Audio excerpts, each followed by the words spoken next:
কালিতো দেখা পাই আছোঁ তেখেতে কৈছে যদি ইলেকশ্যনত জিকি আহে আৰণাই পাব নাপালি চেণ্ডেল পাব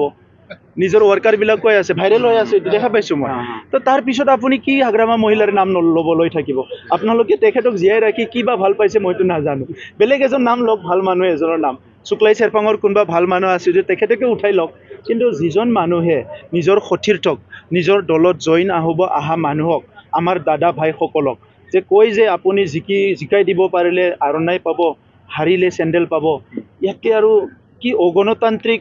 মানে আনপাৰ্লিয়ামেণ্টাৰী লেংগুৱেজ আৰু কি আছে ইয়াতকৈ চৰম কথা পৃথিৱীত একোৱেই হ'ব নোৱাৰে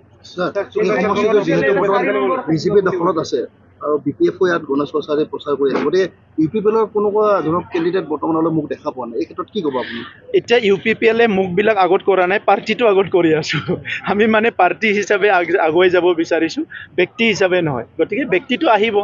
কোনোবা এজন ভাল মানুহজনকে কেণ্ডিডেট দিয়া হ'ব ৰাইজে বিচৰা নিচিনা কিন্তু এতিয়া UPPL 40টা সমষ্টিত 445টা আমাৰ VCDCত আৰু 3200টা বুথত আমাৰ একদম সমানে কাম চলি আছে আগৰ শুক্লাই চেৰপাং নাই এতিয়া শুক্লাই চেৰপাং বহুত শক্তিশালী হৈ গ'ল UPPL কোনে নাই হাগ্ৰামাইটো আমাক 100 নম্বৰত থাকে বুলিও ক'লেও আমাৰ কথা নাই আমি ইফালৰ পৰা ফাৰ্ষ্টত থাকিম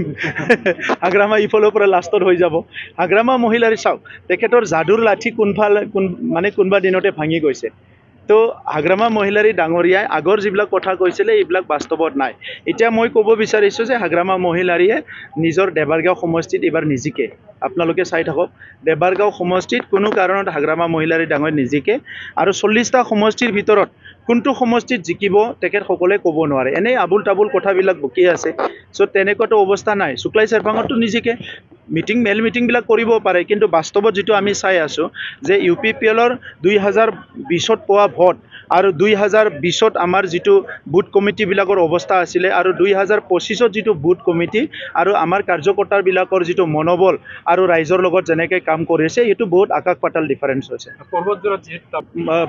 প্ৰতিবাদটো মোকাবিলা কৰিব আমি বিচৰা নাই বা লাগে বুলিও আমি ভাবা নাই এটা ভাল প্ৰকল্প মুখ্যমন্ত্ৰী ডাঙৰীয়াই দিছে মই কৈছোঁ আপোনালোকক যে আমি জন্মৰ পৰা তেনেকুৱা ডাঙৰ প্ৰকল্প এতিয়াহে এনেকুৱা ডাঙৰ প্ৰকল্প অহা দেখিবলৈ পাইছোঁ গতিকে সেই প্ৰকল্পটো ৰাইজৰ কাৰণে য'ত মানে আপোনাৰ 10,000তকৈ অধিক এমপ্লয়মেণ্ট পাব তেনেকুৱা প্ৰকল্প পোৱাটো ইমান সহজ নহয় গতিকে ইয়াত এখনহে গাঁও আৰু তাত 84 ফেমিলিয়ে প্ৰথমতে অলপ তেখেতসকলৰ সন্দেহ আছিলে আৰু তেখেতসকলৰ লগত 3বাৰ আলোচনা কৰি 4বাৰ আলোচনা কৰি 4বাৰকৈ মেপ সলনি কৰা হৈছে ইয়াত কাৰো এক কথাও মাটি লোৱা হোৱা নাই বৰঞ্চ গাঁৱৰ ফালে আৰু 150 বিঘা মাটি কাটি দিয়া হৈছে এইটোকে মানে ৰাজনীতি কৰিবলৈ কিছুমান মানুহ সোমাই গ'ল আৰু তেখেতসকলে ভাল পালে তাৰমানে আমাৰ যুৱক যুৱতীসকলে স্থায়ীভাৱে সংস্থাপন পোৱাটো তেখেতসকলে নিবিচাৰে তেখেতসকলৰ অংকটো বেলেগ তো সেইকাৰণে আজি এইটো প্ৰব্লেমটো হৈছে গতিকে সেইটো সবচে ডাঙৰ এটা আনফৰ্চুনেট কথা ষড়যন্ত্ৰ বুলি কয় কি কয় এইটোতো মই নাজানো কিন্তু কিবা এটা কৰিছে আৰু তেখেতসকলে থেংক ইউ